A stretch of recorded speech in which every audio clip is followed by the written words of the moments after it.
മാസപ്പടി കേസുമായി ബന്ധപ്പെട്ട് മാത്യു കുഴൽനാടൻ എംഎൽഎ തിരുവനന്തപുരം വിജിലൻസ് കോടതി നൽകിയിരുന്ന ഹർജി തള്ളിയിരിക്കുന്നു. ഇതുമായി ബന്ധപ്പെട്ട് മുഖ്യമന്ത്രിക്കും മുഖ്യമന്ത്രിയുടെ കുടുംബത്തിനുമെതിരെ മകൾക്കുമെതിരെ അന്വേഷണം ഉണ്ടാകില്ല എന്നുള്ളതാണ് ഏറ്റവും പ്രധാനപ്പെട്ട തീരുമാനമായി കോടതിയുടെ ഭാഗത്തുനിന്നുണ്ടാകുന്നത്. മാസപ്പടി കേസിൽ വിജിലൻസിന്റെയോ പോലീസിന്റെയോ അന്വേഷണം ഉണ്ടാവില്ല എന്നുള്ളതാണ്. ഈ ഹർജി അടക്കം തള്ളിക്കൊണ്ടാണ് ഇപ്പോൾ അത്തരത്തിൽ ഒരു തീരുമാനത്തിലേക്ക് എത്തിയിരിക്കുന്നത്. മാത്യു കുഴൽനാടൻ സമർപ്പിച്ച തെളിവുകളടക്കം പൂർണ്ണമായും കോടതി തള്ളിക്കളഞ്ഞിരിക്കുന്നു. പിണറായി വിജയൻ, മകൾ വീണ വിജയൻ എന്നിങ്ങനെ 7 പേർക്കെതിരെയാണ് ഇതുമായി ബന്ധപ്പെട്ട അന്വേഷണം വേണം എന്ന് മാത്യു കുഴൽനാടൻ ആവശ്യപ്പെട്ടിരിക്കുന്നത്. വി അരുൺ തുടരുന്നുണ്ട്. അരുൺ, കോടതി വിധിയുടെ എന്തെങ്കിലും കൂടുതൽ വിശദാംശങ്ങൾ ലഭ്യമാകുന്നുണ്ടോ?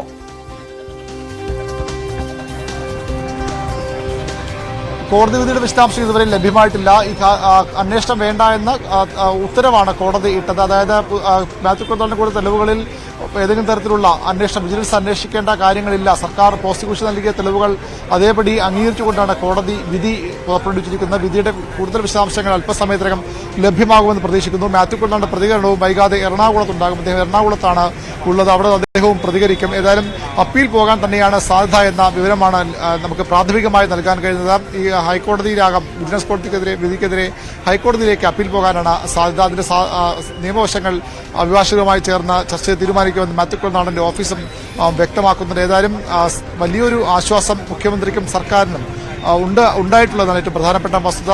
മാത്യു കുഴൽനാടൻ തിരിച്ചടിയുമാണ്. കാരണം ഈ ഒരു ആരോപണം മാത്യു കുഴൽനാടനാണ് ആദ്യം ഉന്നയിക്കുന്നത്. ഉടൻ തന്നെ പ്രതിപക്ഷം ഇത് സഭയിൽ ഏറ്റെടുക്കുമെന്ന് അദ്ദേഹം പറഞ്ഞു. എന്നാൽ ആ ദിവസമോ അടുത്ത ദിവസമോ ഒന്നും പ്രതിപക്ഷം ഇത് സഭയിൽ ഉന്നയിച്ചിരുന്നില്ല. അതിനുശേഷം അടിയന്തര പ്രമേയ നോട്ടീസ് കൊണ്ടുവരുമെന്ന് പ്രതീക്ഷിക്കപ്പെട്ടെങ്കിലും അവിടെയും ഉണ്ടായില്ല. പിന്നീട് മാത്യു കുഴൽനാടൻ നോട്ടീസ് നൽകി സഭയിൽ ഇത് അവതരിപ്പിക്കുകയായിരുന്നു. ആ ഘട്ടത്തിൽ തന്നെ സർക്കാർ ഇത് എതിർപ്പ് അറിയിച്ചു. ഇത്തരം ചട്ടപ്രകാരമല്ല മാത്യു കുഴൽനാടൻ സഭയിൽ ഇടപെടലെന്ന് കൂടി അന്ന് സർക്കാർ നിലപാടെടുത്തതാണ്. പിന്നീട് മുഖ്യമന്ത്രിയൊക്കെ പലതവണ ഇതിന് മറുപടി പറഞ്ഞ് പോയിട്ടുണ്ട്. അന്വേഷണം നടക്കട്ടെ.